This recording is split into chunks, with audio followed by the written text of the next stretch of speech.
पौराणिक कथाओं के अनुसार महावीर हनुमान जी को शिव जी का 11वां रुद्र अवतार कहा जाता है। महावीर हनुमान भगवान राम के बहुत बड़े भक्त थे। उनकी माता का नाम अंजनी और पिता वानर राज केसरी है। इस कारण उन्हें आंजुनाय और केसरी नंदन आदि नामों से भी पुकारा जाता है। तो आइए हनुमान का जन्म कैसे हुआ, ये हम इस कहानी के द्वारा समझने की कोशिश करते हैं। एक बार अयोध्या के राजा दशरथ अपनी पत्नियों के साथ पुत्रेष्टि का हवन कर रहे थे। ये हवन पुत्र प्राप्ति के लिए किया जाता है।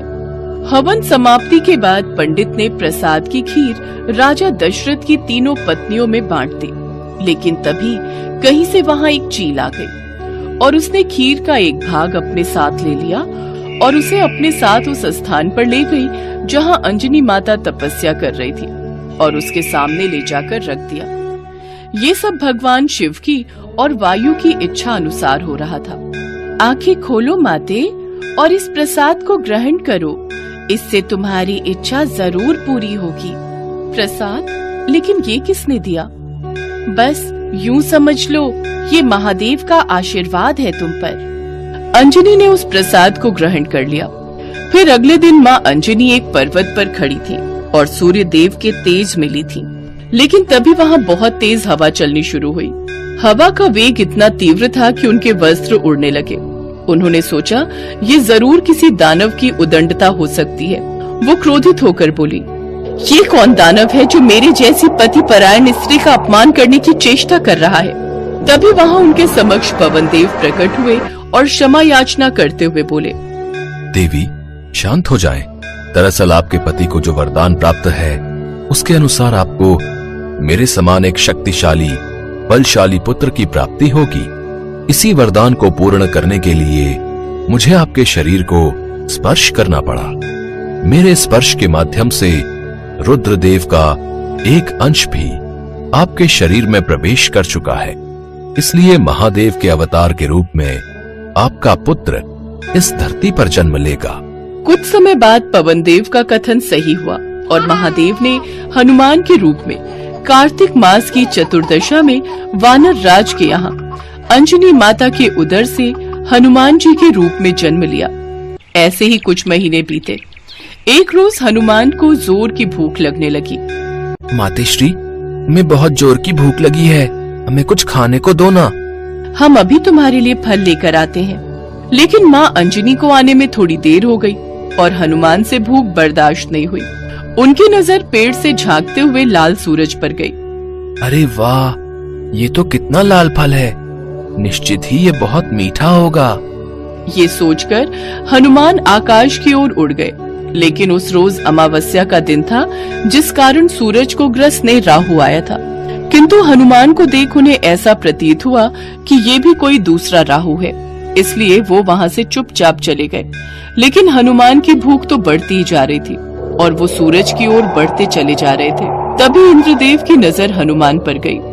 कहीं ये बालक सूरज को निगलकर उसे अपना आहार न बना ले, मुझे इसे रोकना होगा। ये कहकर इंद्रदेव ने हनुमान पर प्रहार कर दिया और वो मूर्छित होकर गिरने लगे। तभी पवन देव ने वहाँ आकर उन्हें थाम लिया और गुस्से में उन्होंने हर प्राणी मात्र की वायु का संचार रोक दिया। तभी वहाँ सभी देव प्रकट हुए और उन्होंने पवन देव को ऐसा करने से रोका।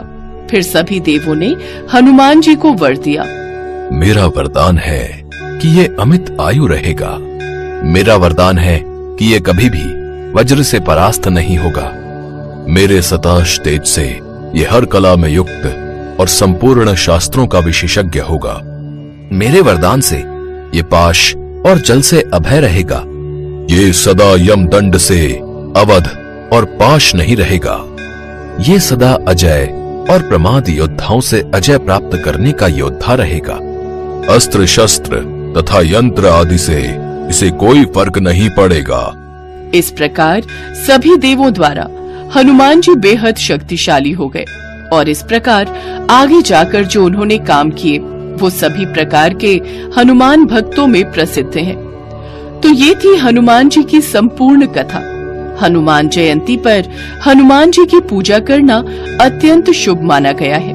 चौकी पर लाल रंग का कपड़ा बिछाएं और उस पर हनुमान जी के साथ भगवान श्री राम की तस्वीर रखें। फिर हनुमान जी को लाल और भगवान श्री राम को पीले फूल अर्पित करें। पहले श्री राम नाम का जप करें, फिर हनुमान जी के मंत्र का जाप करें। इस तरह पूजा करने से आपको हनुमान जी की असीम कृपा प्राप्त होगी।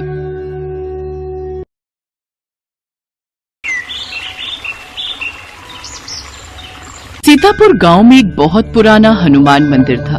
वहां के पंडित राम नारायण जी बहुत ही सालों से उस मंदिर की सेवा कर रहे थे। वो हनुमान जी के बहुत बड़े भक्त थे।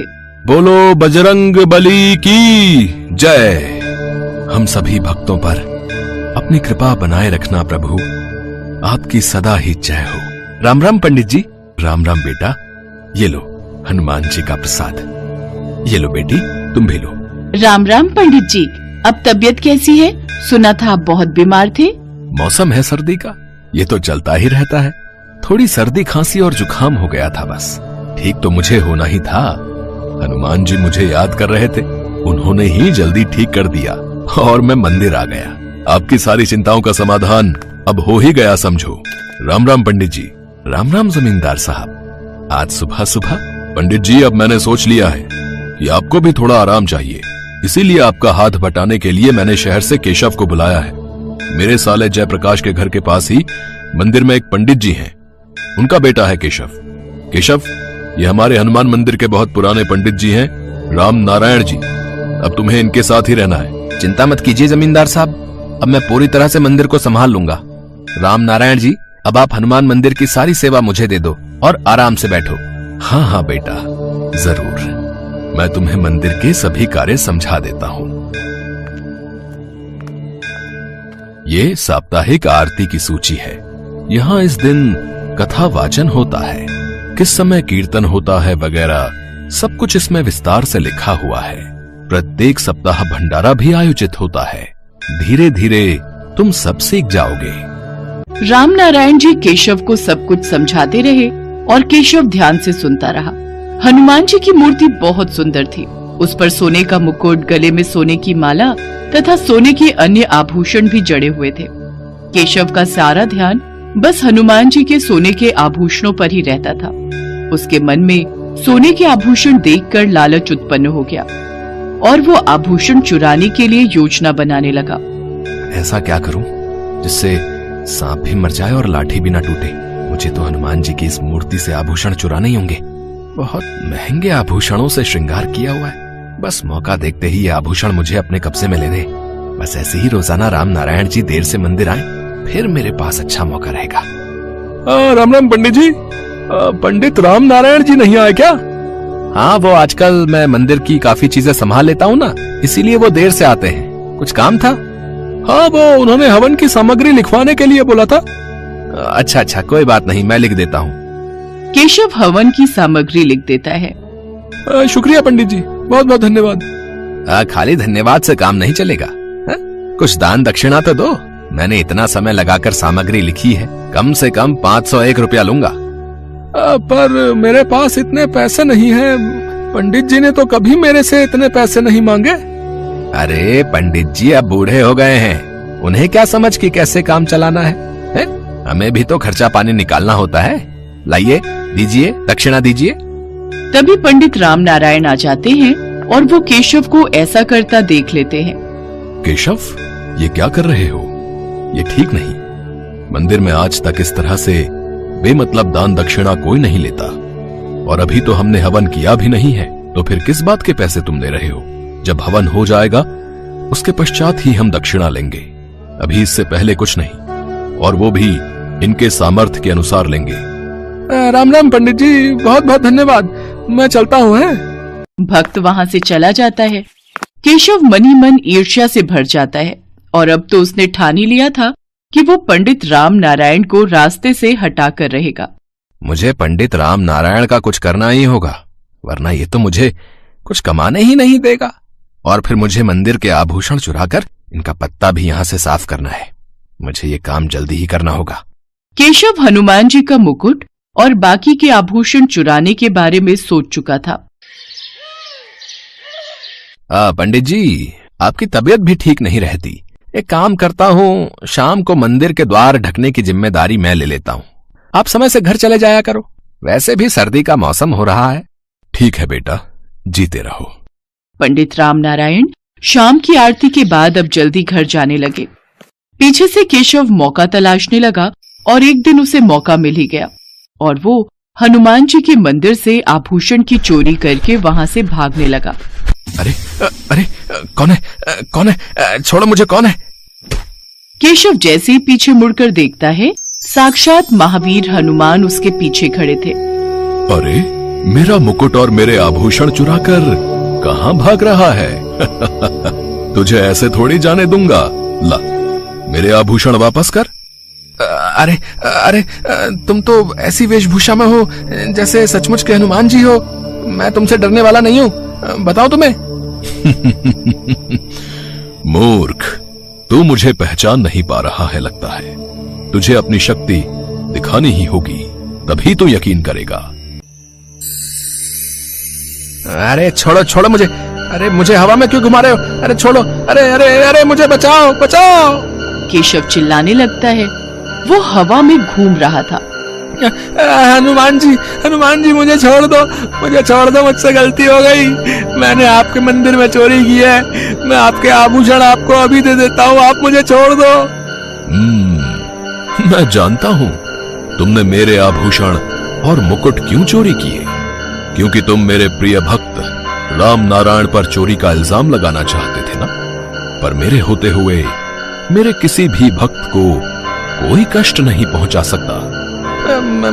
मुझे क्षमा कर दीजिए हनुमान जी। सच तो यह है कि मैं ईर्ष्या से भर गया था। मुझे ज्यादा धन कमाना था, इसीलिए मैं राम नारायण जी को मंदिर से हटाकर खुद वहां रहना चाहता था। इसीलिए मैंने आपके मंदिर में चोरी की। मुझसे बहुत बड़ी भूल हो गई हनुमान जी, मुझे क्षमा कर दो। मैं अब से ऐसी गलती कभी नहीं करूंगा। पूरी श्रद्धा और भक्ति के साथ आपकी पूजा और भक्ति करूंगा। सबसे प्रेम से रहूंगा और कोई बेईमानी नहीं करूंगा। ठीक है, मैं तुम्हें क्षमा कर रहा हूं। जाओ, ये मुकुट और आभूषण मंदिर में वापस रख दो और अपने कार्य को पूरी ईमानदारी से करो। केशव हाथ जोड़े खड़ा था। हनुमान जी वहां से अंतर्ध्यान हो जाते हैं। केशव की आंखों में पश्चाताप के आंसू थे। वो मंदिर में वापस जाता है और फिर से हनुमान जी को मुकुट और सारे आभूषण वापस पहना देता है। कहते हैं कभी कभी जब भक्त राह भटकने लगते हैं तो भगवान को उन्हें सीधे रास्ते पर लाने के लिए धरती पर आना ही पड़ता है। केशव को सबक मिल गया। उसे अपनी भूल का एहसास हो गया और अगले दिन से उसने अपने व्यवहार को बदला। वो भी पंडित रामनारायण की तरह मंदिर में पूरी श्रद्धा भावना से हनुमान जी की पूजा और भक्ति करने लगा।